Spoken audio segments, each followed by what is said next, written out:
Muy bien, vamos al mensaje de la palabra del Señor en esta mañana. Vamos a orar. Padre, te alabamos y te bendecimos en esta mañana. Gracias por tu presencia entre nosotros. Gracias por la bendición de venir a tu casa para adorarte, pero ahora te damos gracias por tu palabra, Señor. Señor, en el nombre de Jesús ponemos este mensaje en tus manos. Te pido que tu Espíritu Santo, Señor, use mi vida para comunicar lo que tú quieres comunicar a cada uno de nosotros. En el nombre de Jesús. Amén y amén. Muy bien. Muchas iglesias, amados hermanos, no hablan de la salud mental. Es como un tabú, es información que no se quiere tratar, pero aquí en Grace creemos que la salud mental es importante.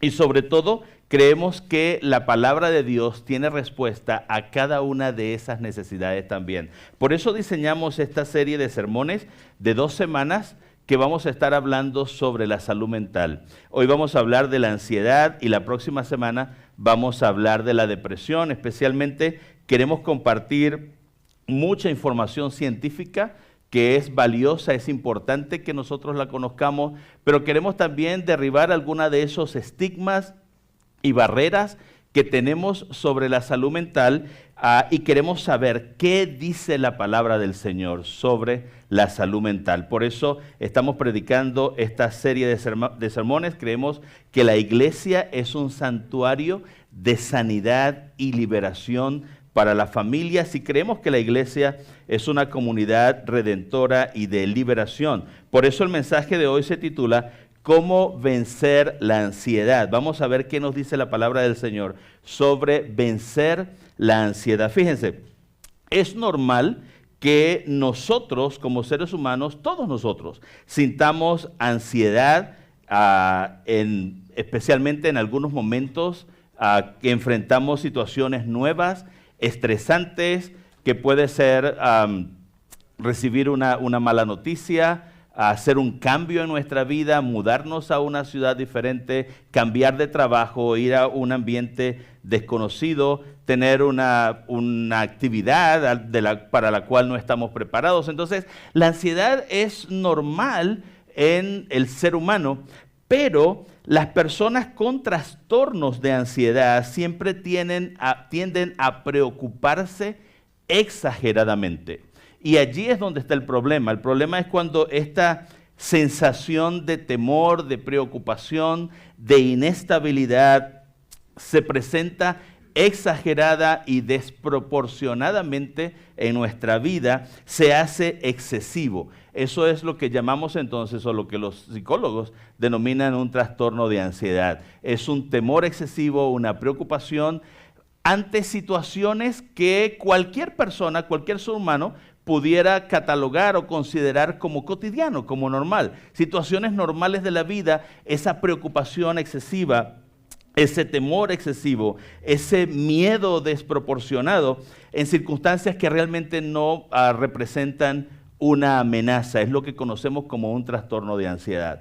Y los psicólogos y los psiquiatras nos dicen que se presentan algunos síntomas como inquietud, como intranquilidad, como miedo, cierto temor como que nos aterra, nerviosismo, preocupación, ataques de pánico, hiperventilación, esa sensación de respiración acelerada, como que no conseguimos oxígeno en nuestros pulmones, palpitaciones y temblores en las manos.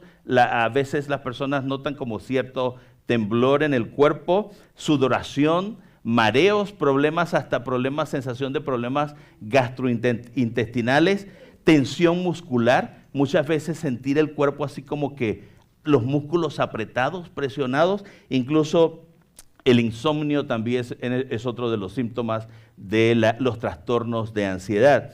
Y existen muchas causas que pueden originar trastornos de ansiedad en el ser humano. Generalmente la parte genética tiene un componente muy grande, el componente o el factor genético en producir constantemente estos episodios de ansiedad. Los psicólogos dicen que en los casos de ansiedad generalmente más del 30% está asociado con factores genéticos. Por ejemplo, un niño o una niña que son hijos de una persona que ha abusado de narcóticos o ha sufrido de alcoholismo, o alguna situación parecida, entonces hereda cierta genética a sus hijos que puedan ser más propensos a la ansiedad. Pero también las experiencias adversas de la infancia, dificultades que vivimos, abuso, maltrato en la infancia, la forma en que nuestros padres nos criaron, la sobreprotección y a veces el control excesivo de papá y mamá puede generar ansiedad en la vida de nuestros hijos, las lesiones que se pueden sufrir en la cabeza, golpes, efectos secundarios de ciertos medicamentos. La ansiedad también está asociada con ciertos desequilibrios hormonales. Y un factor muy importante que, y no le dije al principio, pero para preparar estos dos mensajes he estado estudiando 3 libros. En el último mes he estado leyendo 3 libros para preparar estos 2 sermones que quería compartir con ustedes, porque evidentemente yo soy pastor y sé lo que dice la Biblia, pero necesitaba información científica, necesitaba información psiquiátrica, información psicológica, y me sumergí en esta onda. Y la verdad que me encantó, me compré estos libros, comencé a leerlo y me propuse seguir estudiando esto, porque lo que descubrí, que le voy a compartir el día de hoy, era lo que yo pensaba. Yo tenía una idea muy clara de que este tipo de conductas en el ser humano, y comienzo a quebrar barreras ahorita, no son enfermedades mentales. Y esa es la etiqueta que le han dado la psicología tradicional, pero la ciencia, y le voy a demostrar eso el día de hoy, la ciencia nos está diciendo que no es una enfermedad mental. La ansiedad, la depresión y muchos problemas de aprendizaje no están realmente asociados a problemas psicológicos. No son problemas mentales. Hay una causa totalmente diferente que la quiero compartir el día de hoy con ustedes. Entonces, un factor que aprendí que causa este tipo de problemas es el exceso de azúcar en la sangre. Y cuando comencé a estudiar esto, dije, me voy a predicar a mí mismo esto, ¿no? Porque tomar mucha soda y consumir mucha azúcar, la cantidad de azúcar en el torrente sanguíneo afecta el cerebro. Este tipo de conductas y emociones que sentimos no son psicológicas, son cerebrales. Y se lo voy a demostrar el día de hoy. Fíjense, todo viene de lo siguiente. Los psiquiatras y los psicólogos hace 60 años no tenían la oportunidad de ver cómo funciona el cerebro. Todas las teorías educativas, todas las teorías psicológicas que teníamos y que fueron desarrolladas 60 años atrás, no tenían información científica válida, eran solamente suposiciones. Los psicólogos y los psiquiatras hace 60 años atrás que desarrollaron teorías del aprendizaje, que desarrollaron teorías conductuales, las desarrollaron sobre una base de suposiciones. Era lo que ellos pensaban que ocurría en el cerebro, no era lo que realmente estaba ocurriendo. Sí me está siguiendo, ¿verdad? Y si usted es mamá, debería alegrarse de eso, porque muchas veces a nuestros hijos los han etiquetado como que tiene un trastorno de aprendizaje o un déficit de atención y nos han dado información que no es cierta, que no es real. La psicología tradicional ha estado equivocada por más de un siglo. Y la ciencia y la medicina molecular nos han dicho en las últimas 2 décadas que las teorías del aprendizaje y las teorías psicológicas estaban totalmente equivocadas. ¿Por qué? Porque y no es culpa, no es que nos engañaron porque querían engañarnos la psicología, sino que sencillamente no tenían la información. La única forma que tenía un psiquiatra de observar el cerebro humano era de un cadáver, de una persona que acababa de morir y trataban de ver el cerebro, pero nunca tuvieron la oportunidad de ver el cerebro funcionando en vivo y en directo. Nunca, hasta que llegó las imágenes del cerebro, hasta que llegó la ciencia, la medicina molecular y le ha permitido a la psiquiatría, le ha permitido a la psicología y a los neurocirujanos el día de hoy poder observar el cerebro trabajando y funcionando en vivo y en directo. De manera que el desarrollo tecnológico y los avances en imágenes cerebrales que nos ha dado la medicina molecular está ayudando, y la medicina nuclear, está ayudando a la psicología y a la psiquiatría a entender mejor el ser humano. Entonces quiero decirlo una vez más, no es una enfermedad mental. La ansiedad, la depresión y todos estos trastornos conductuales y emocionales no son una enfermedad mental, tampoco es debilidad de carácter y mucho menos es un pecado. Otra vez, no es una enfermedad mental, no es una debilidad de carácter y mucho menos es un pecado. Es decir, lo que estoy diciendo es que estos síntomas emocionales y conductuales como la ansiedad, como la depresión, que vamos a estar hablando hoy y la semana que viene, están relacionados con la fisiología del cerebro. Están relacionados con el funcionamiento del cerebro y la buena noticia que nos da la medicina nuclear y que les tengo para ustedes el día de hoy es que eso se puede cambiar. Eso se puede cambiar. Fíjense, a medida que la ciencia ha ido avanzando y ha ido evolucionando, la psiquiatría y la psicología contó con lo que conocemos como encefalograma. Conocen lo que es un encefalograma, ¿verdad? Colocaban, y hay imágenes que estamos colocando en la pantalla, el electroencefalograma se le coloca a la persona, al paciente, electrodos en la cabeza para medir la actividad eléctrica del cerebro y se utilizaba para detectar problemas relacionados con las ondas cerebrales y la actividad eléctrica del cerebro. Pero eso todavía era muy limitado. Los electroencefalogramas lo que daban era como un gráfico de la actividad eléctrica del cerebro. Pero el día de hoy, recientemente, hace una década atrás, comenzó un poquito más atrás, pero el día de hoy, gracias a los avances de la tecnología, gracias a que tenemos mucha más ciencia, gracias a que el día de hoy nuestros teléfonos cuentan con una cámara que mide milimétricamente, que reconoce rostros, que hace biometría, que trabaja. Y este teléfono inteligente tiene una cámara súper poderosa comparada con las grandes cámaras que se usaron hace 20, 30 años atrás, incluso con las cámaras. Este teléfono tiene una mejor cámara que las cámaras que usaban en los canales de televisión hace 20, 30 años atrás. Las cámaras que están usando ahorita asociadas con rayos gamma y que pueden ver dentro de nuestro cerebro se llama tomografía computarizada por emisión de fotón único.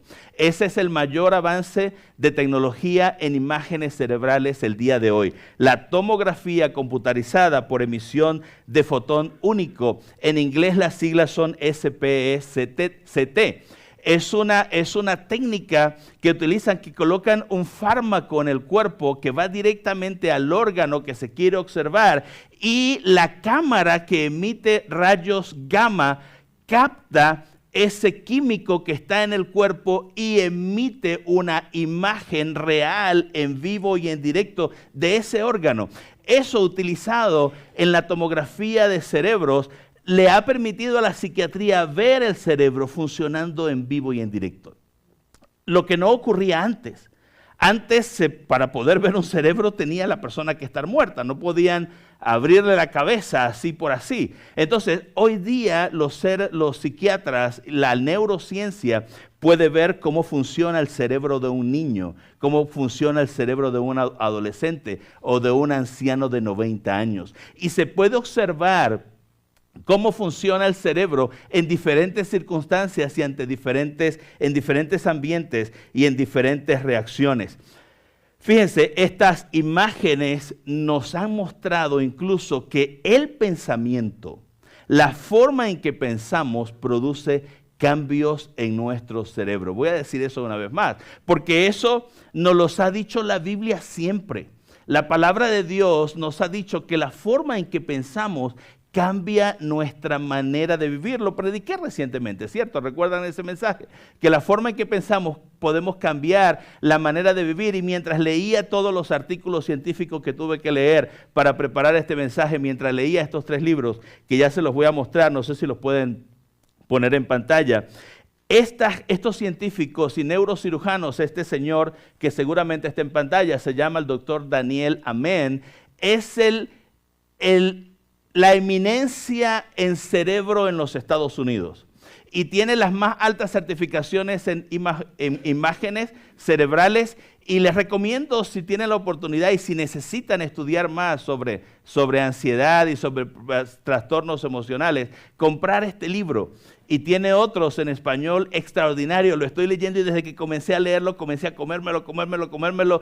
Y es tan valioso lo que hay allí, porque nos enseña lo que la palabra de Dios ya nos había dicho hace mucho tiempo.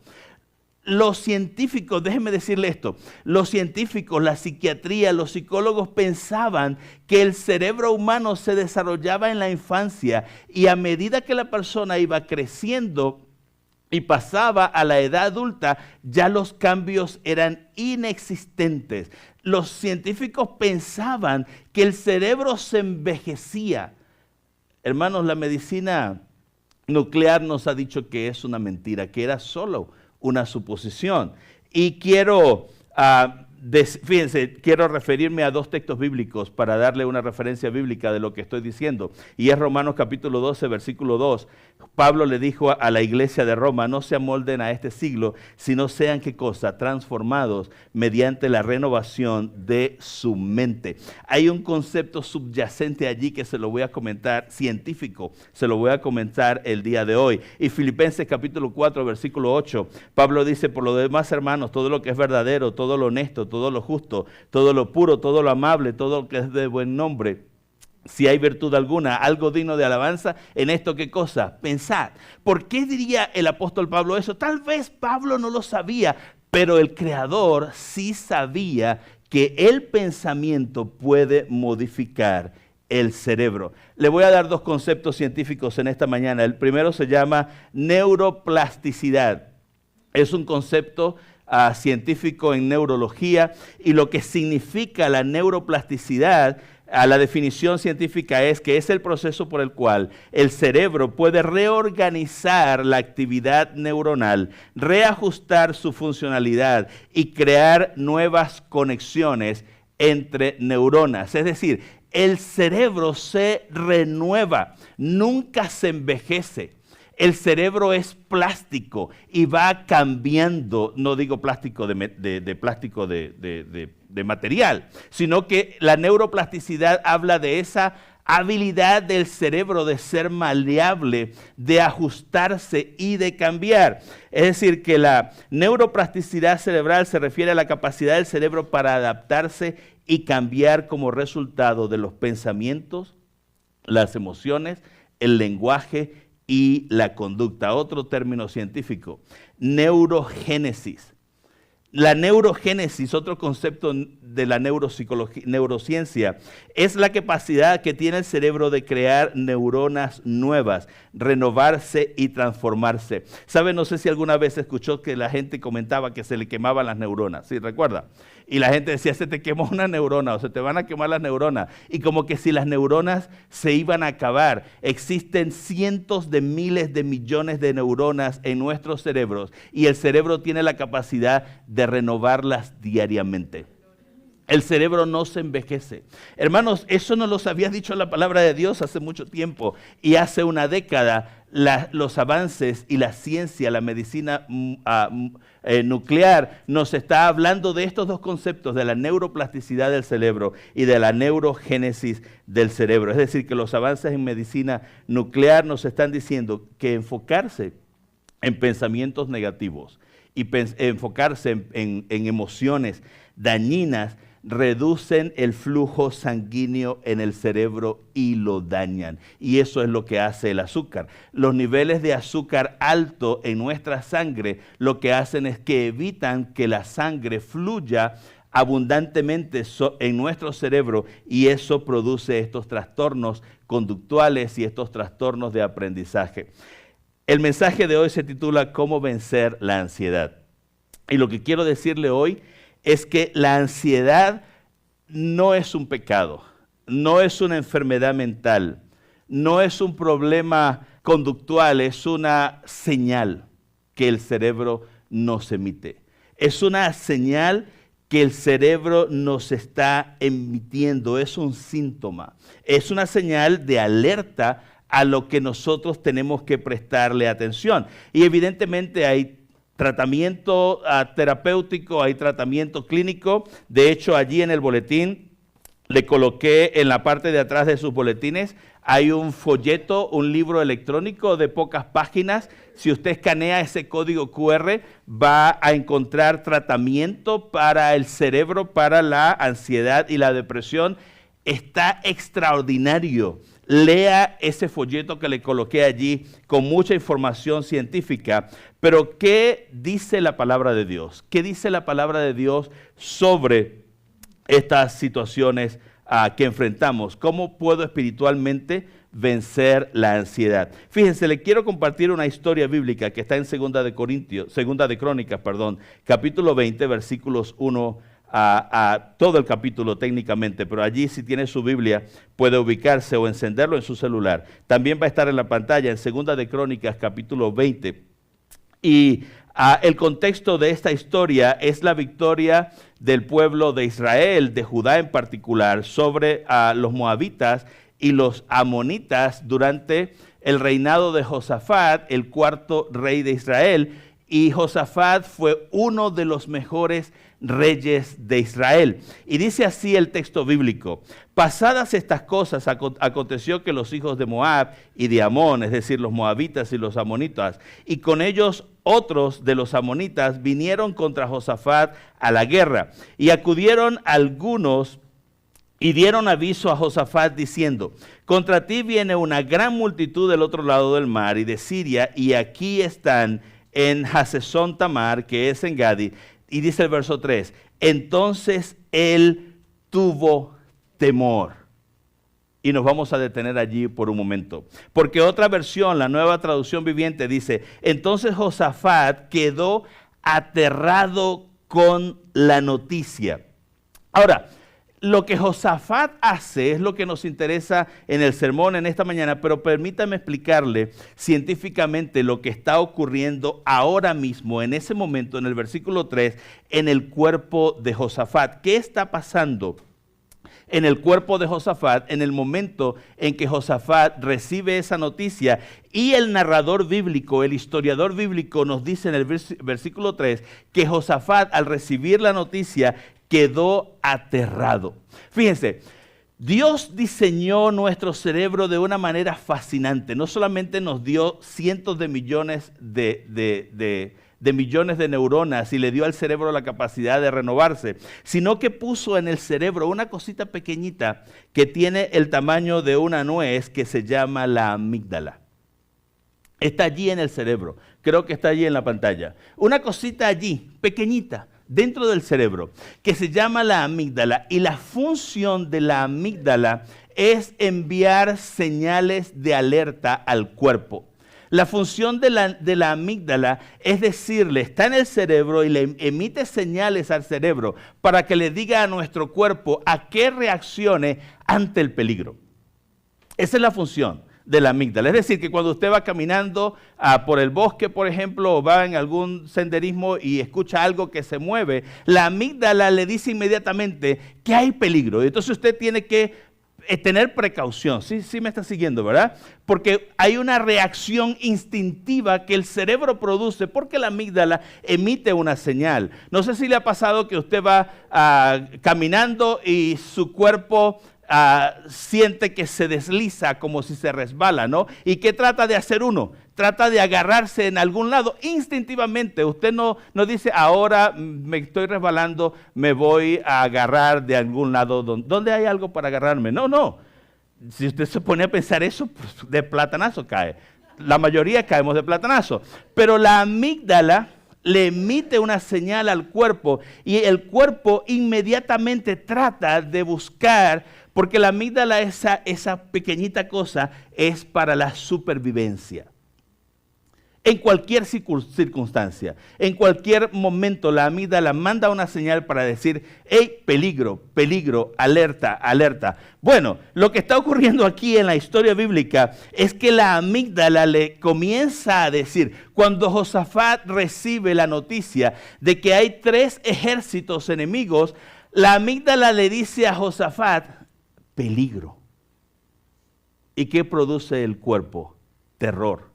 Miedo, temor. Hermanos, es lo que nos ocurre a nosotros todo el tiempo. Cuando sentimos temor ante cualquier circunstancia, en una caminata, cuando usted está en el bosque o cuando usted va manejando y ve las luces de la policía que vienen detrás, usted dice, fui yo. No, su cuerpo comienza a mandarle reacciones, ¿cierto? ¿O no se pone nervioso cuando ve las luces del policía atrás? ¿Qué hice? No hice nada. O si ya lo estaba haciendo, usted reduce la velocidad, ¿verdad? Y dice, no, yo no sé por qué iba a esa velocidad. Disculpe, señor oficial, pero hay una reacción instintiva que emite el cuerpo, ¿sí o no? Pues la amígdala nos manda esa señal y le dice al cuerpo qué hacer y cómo hacer. Bueno, aquí le está diciendo a Josafat, cuando Josafat recibe la noticia, la amígdala le dice a Josafat, peligro. Hay 3 ejércitos que vienen contra ti. Y lo que Josafat en ese momento siente es temor. No lo dice el texto bíblico, pero si Dios es cierto y si la amígdala, dicen los científicos que si la amígdala es verdadera y está allí para darnos una señal de alerta, y el texto bíblico nos dice que Josafat sintió temor y la otra traducción lo traduce como aterrorizado, es muy posible que Josafat comenzó a tener palpitaciones. Y comenzó a asustarse, y comenzó a tener sudoración, y comenzó a hiperventilar, es decir, fisiológicamente su cuerpo comenzó a reaccionar de forma natural a un estímulo externo que le está diciendo a su cerebro y que le dice a la amígdala que hay un peligro. Eso es lo que ocurre. Josafat se aterrorizó por la información que recibe. Pero mire lo que dice la palabra del Señor en 1 de Pedro capítulo 5, versículo 7. Porque la amígdala está cumpliendo su función y cada vez que nosotros tenemos estas emociones fuertes, esta sudoración en las manos y esta sensación de inestabilidad corporal, la amígdala que Dios creó y que puso en su cerebro está haciendo su función, está cumpliendo la función para la cual Dios la creó. Pero dice 1 de Pedro 5:7, echando toda vuestra ansiedad de Él, porque Él tiene cuidado de vosotros. Echando toda vuestra ansiedad. La palabra que mayormente se traduce como ansiedad en la Biblia es la palabra merignao, en griego. Y esa palabra lo que significa literalmente es pensar constantemente en lo negativo y producir escenarios negativos en la mente. Esa es la palabra, y eso es lo que hace la ansiedad. La ansiedad lo que hace inmediatamente, es muy probable, no lo dice el texto bíblico, pero es muy probable que lo que comenzó a producir, tanto fisiológicamente como psicológicamente, en Josafat, es crear escenarios negativos, porque es lo que hacemos nosotros cuando recibimos una mala noticia, cuando nos dan una información que resulta contraria, inmediatamente nuestro cerebro comienza a crear escenarios, los peores escenarios, y comienza a dibujar un futuro sombrío y comienza a mostrarnos unas consecuencias negativas, porque eso es lo que hace la amígdala. La amígdala nos manda una señal de alerta y nuestro cuerpo comienza a reaccionar en eso. Y la palabra de Dios dice que toda esa forma de pensar negativamente, esos escenarios que nos hacemos en la mente negativos, es lo que tenemos que vertir en la presencia de Dios, porque Él tiene cuidado de nosotros. Es decir, que lo que estamos haciendo cuando comenzamos a crear esos escenarios en nuestra mente es entrenar a nuestro cerebro para lo malo. Lo estamos entrenando. Cuando nosotros le damos cabida en nuestro pensamiento a esos escenarios negativos, estamos entrenando a nuestro cerebro para que permanentemente desarrolle estos episodios emocionales que nosotros llamamos como episodios de ansiedad. Voy a decir eso una vez más. El texto bíblico dice, echando toda vuestra ansiedad. Y la palabra ansiedad que se traduce allí tiene que ver con la creación mental de episodios negativos y de posibilidades negativas que pudieran ocurrir. Miren, me quedan 4 minutos para terminar y solamente estoy en la introducción. Me regalan 10, ¿verdad? Keila se encarga de los niños. Un día, en el 2017, vivimos aquí por casi un año y me diagnosticaron hipertiroidismo. Pero antes de diagnosticarme hipertiroidismo, fui a consultas oftalmológicas con especialistas porque los párpados de mis ojos se comenzaron a inflamar. Pensábamos que era una enfermedad oftalmológica. Y en mi mal inglés entendí perfectamente que los especialistas estaban conversando entre ellos porque me dijeron, no tienes ningún problema de la visión. Y la especialista le dijo al doctor que tenían que ordenar un CT scan porque podría tratarse de un tumor cerebral. Y yo entendí perfectamente eso. ¿Qué se imaginan? ¿Qué hizo mi mente? Comenzó a volar con episodios negativos.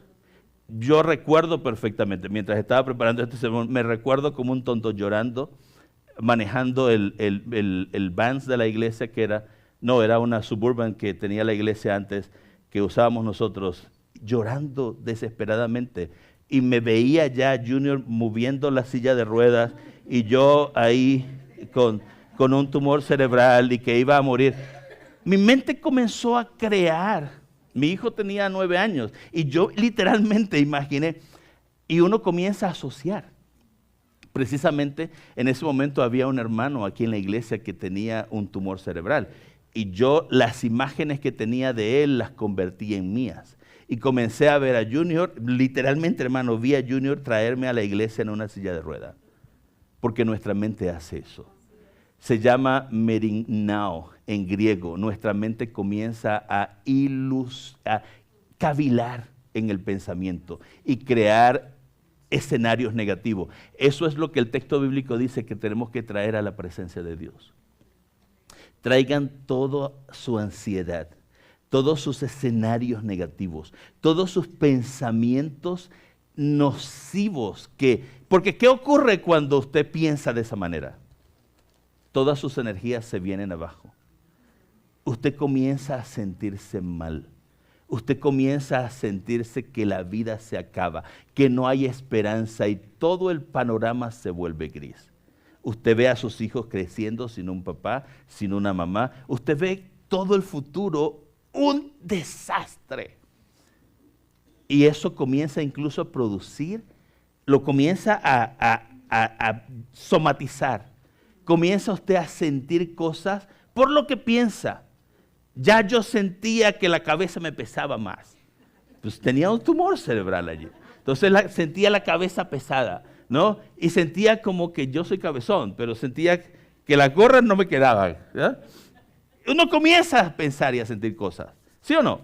Y comienza a sudar y comienza a que el cuerpo le tiembla, porque usted comienza a crear, su mente comienza a crear. Eso es lo que el texto bíblico dice, todo eso que usted está creando en su mente, tráigalo a la presencia de Dios, porque Él tiene cuidado de vosotros. Comienzo la predicación. ¿Qué fue lo que hizo Josafat? ¿Y qué es lo que necesitamos hacer nosotros para vencer la ansiedad? Mire lo que dice el texto bíblico en el versículo 3. Entonces él tuvo temor y Josafat humilló su rostro para consultar a Jehová e hizo pregonar ayuno a todo Judá. Y se reunieron los de Judá para pedir socorro a Jehová. Y también de todas las ciudades de Judá vinieron a pedir ayuda a Jehová. Entonces, ¿qué es lo primero que debemos hacer? Cuando la ansiedad se presenta, hermanos, es tiempo de buscar el rostro de Dios.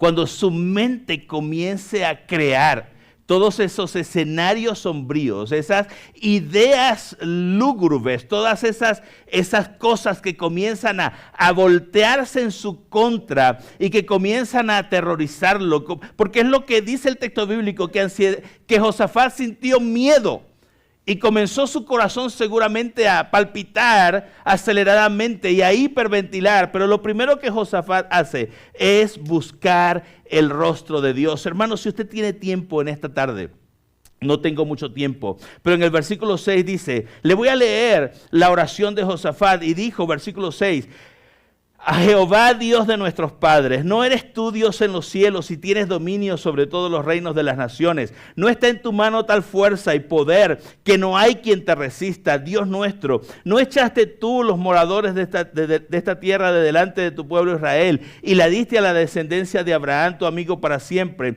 Y ellos han habitado en ella y te han edificado en ella santuario a tu nombre, diciendo, versículo 9, si mal viniera sobre nosotros, o espada, o castigo, o pestilencia, o hambre, nos presentaremos delante de esta casa. Eso fue lo que dijo Salomón en la dedicación del templo, no sé si lo recuerdan. Y delante de ti, porque tu nombre está en esta casa, y a causa de nuestras preocupaciones, angustias y ansiedades, clamaremos a ti, y tú nos oirás y salvarás. Termina el versículo 12 diciendo, porque en nosotros, así termina Josafat su oración, porque en nosotros no hay fuerza contra tan grande multitud que viene contra nosotros, no sabemos qué hacer y nos volvemos y a ti volvemos nuestros ojos.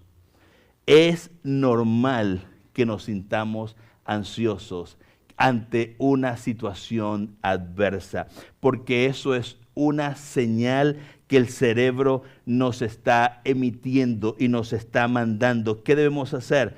Buscar el rostro de Dios en oración.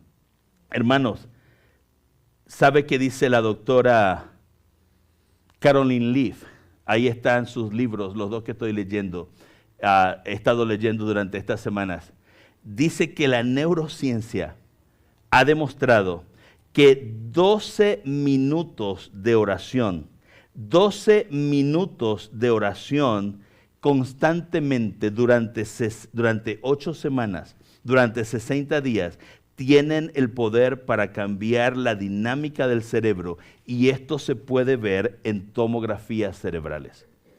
12 minutos de oración constante todos los días durante 60 días tienen la capacidad de modificar la fisiología del cerebro, y esto se ha demostrado con imágenes en tomografías de fotones únicos. Es decir, que la oración, lo que le estoy diciendo es que no solamente tiene poder para mover la mano de Dios y el corazón de Dios, sino que también la oración tiene poder para modificar la química de su cerebro.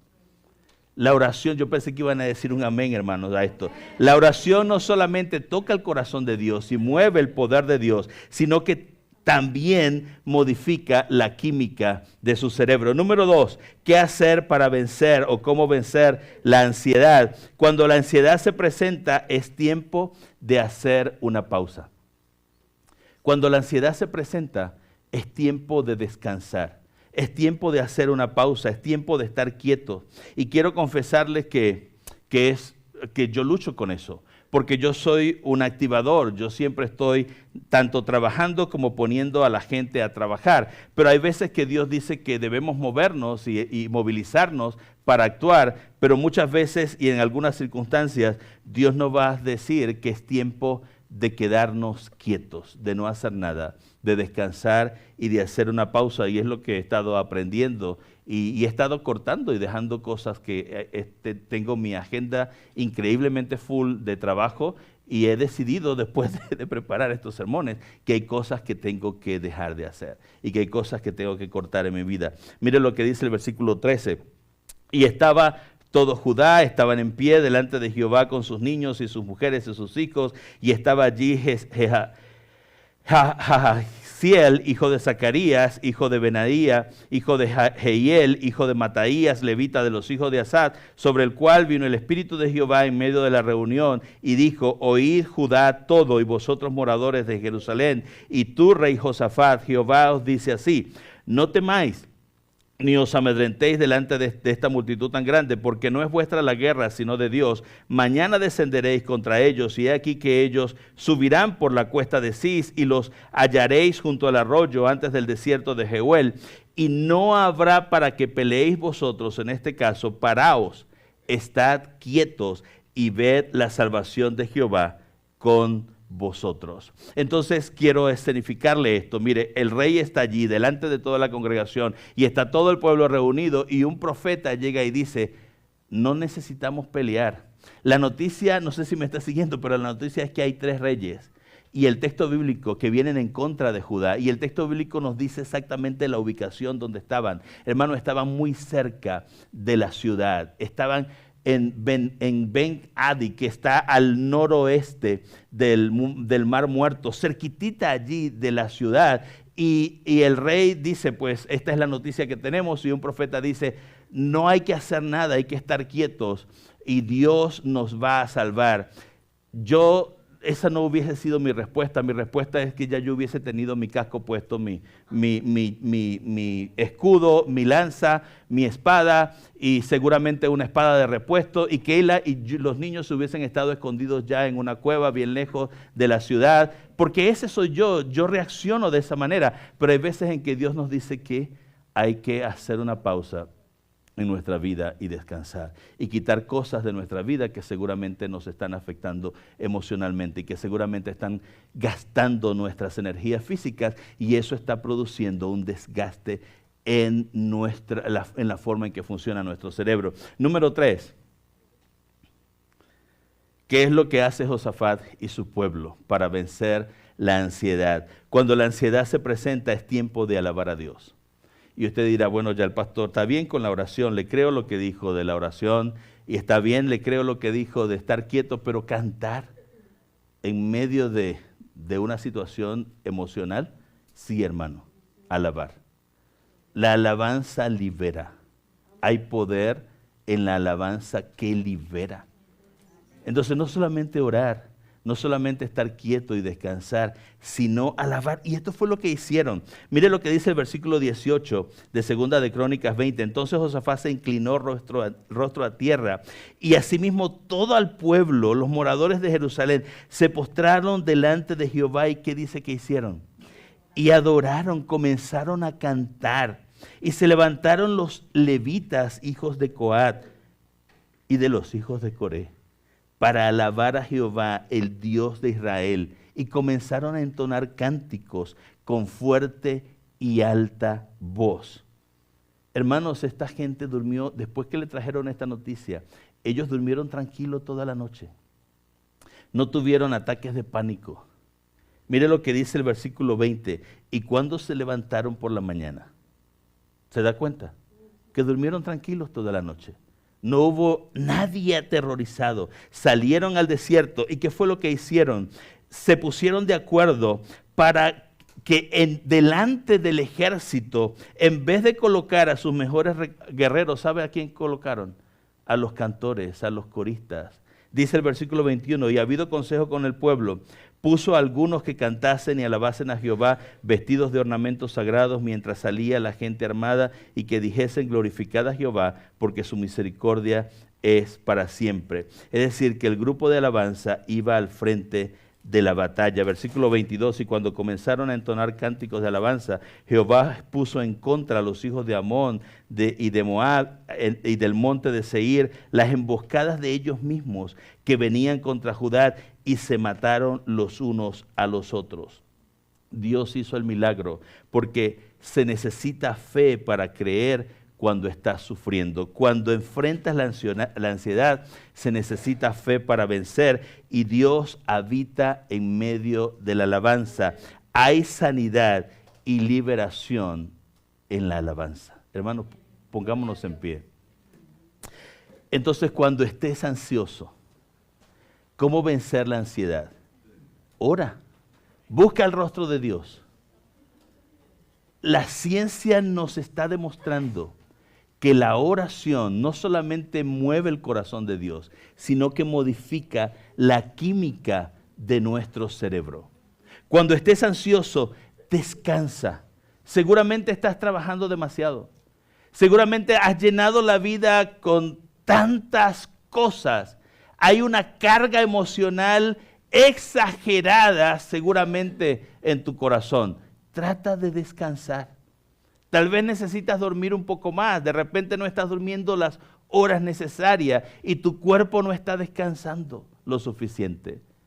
Pero cuando venga la ansiedad, cante alabanza, porque la alabanza trae liberación. Vamos a orar.